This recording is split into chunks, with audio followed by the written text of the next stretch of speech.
تپوس کړی دی اسلامي کتابونه دي زاړه ضعیف شوي دي، بعضې قرآنونه دي هغه ضعیف شوي دي او زاړه شوي دي او راقشتېدلي دي. دې دپاره شرعي طریقه څه ده چې دا محفوظ شي او بېادبۍ نه بچ پاتې شي.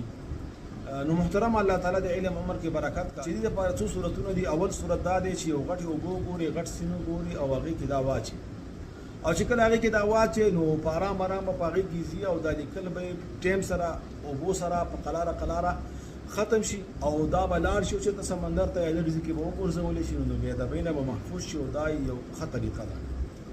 دویمه طریقه دې دا ده چې دا راوالي او یو څه کې واچي او مقبرې ته یې ویسي او جوړه کنده ورته وکني او هغې کې دا دفن کړي او د پاسه پې یو ځای څه واچي چې څاروي وغیره هغه رانه کاږي یا څوک پرې ونه خېږي او دا هم د دې دپاره او د دې د حفاظت دپاره بهترینه طریقه ده، بېادبۍ اصلا محفوظ شي. دریمه طریقه دې باره کې دا ده چې دا ته راوالي او یو عام ځای کې هدیره نه وي، یو بل پاک ځای وي، یو پټی وي یا دشته وي، بیابان وي، یو ونې لاندې یا یو بل محفوظ دی چې هلته پکې خلک بولې نه کوي او ګندګي نه کوي، ماشومان لوبې وغیره نه کوي، هلته یې ویسي او هلته ورته یو کنده وباسي او هلته یې دفن کړي او هغې ځای کې دا محفوظ کړي. نو دا هم دې لپاره بهترینه طریقه ده. یو بله طریقه دې لپاره دا هم ده چې دا راوالي او یو پاک ځای کې کېږدي او دا وسوځي، لیکن دې کې به ډېر احتیاط کړي. بعض ځایونو کې داسې شوي دي چې زاړه کتابونه یا تفسیرونه یا قرآنونه مصحفونه دا راخیستلی شوي دي او دا سوځول کېدل په دې نیت باندې چې دا محفوظ شي د بېادبۍ نه او دا خواریخوا غورځېدو نه او د اوراقو په لارو کوڅو کورونو کې د خورېدو نه محفوظ شي او دا وسوځولی شي او د دې ایرې یا اوبو کې پرېښودلی شي یا خښې کړی شي. لیکن هلته دې دومره یو غوغا جوړه شوې ده، یو مسله جوړه شوې ده، د هر چا مخالفین وي، مختلف مکتبه فکر پار کلي او په هر ښار کې اوسېږي.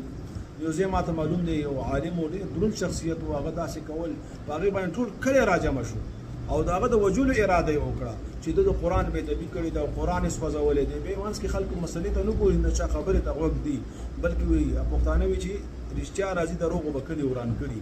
او بیا هغې کې سرکار درمیان کې راغی او هغه مفتي صاحب او هغه چې کوم انتظامیه و هغې ځان سره اوچت کړل، ویې ویل مسلې په ښې طریقې سره حل کړه، علماو ته یې رجوع کړه او ویل چې بلکل دا طریقه ده.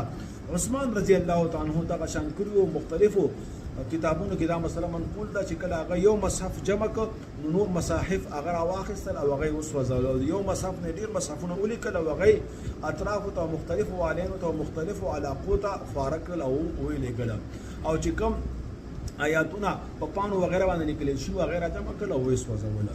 لیکن دې کې به احتیاط کې دې کې بهترینه خبره دا ده چې یوه کنده وي او هلته یې دا وسوځي په کنده کې دننه څوک نه وي او چې کله ایرې وغیره وي بې عقل ته هغه ایرې دفن کړي نو دا ډېره بهترینه خبره ده. او که نه عام ځای کې دا دغه کې وسوځي او بیا دا ایرې راوالي اوبو ته یې واچي دا هم بهترینه خبره ده دې دپاره. اول طریقه دا ده چې دفن یې کا، هدیرې کې دفن کا یا دشت بیابان بل ځای کې دفن کا. دویم طریقه دا ده چې اوبو کې واچوه، غټو اوبو کې چې هغه ولاړ شي او محفوظ به شي په هغې کې لیکل به په قلاره قلاره یو ورځ دوه ورځ میاشت کې به خپله ختم شي او چېرته به لاړ شي او سمندر وغیره ته به لاړ شي. او دریمه طریقه دا ده چې دا دې وسوځولی شي. لیکن بیا هم دا خبره کوم چې په دې کې ډېر احتیاط کول پکار دي.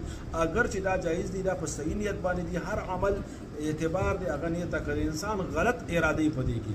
په افغانستان کې دغه چا یو مسله شوې وه، هغه یوه ښځه وه هغه زیارت ته ورغلې وه، ډېره پخوانۍ مسله ده او هغه تعویض سوځولی و.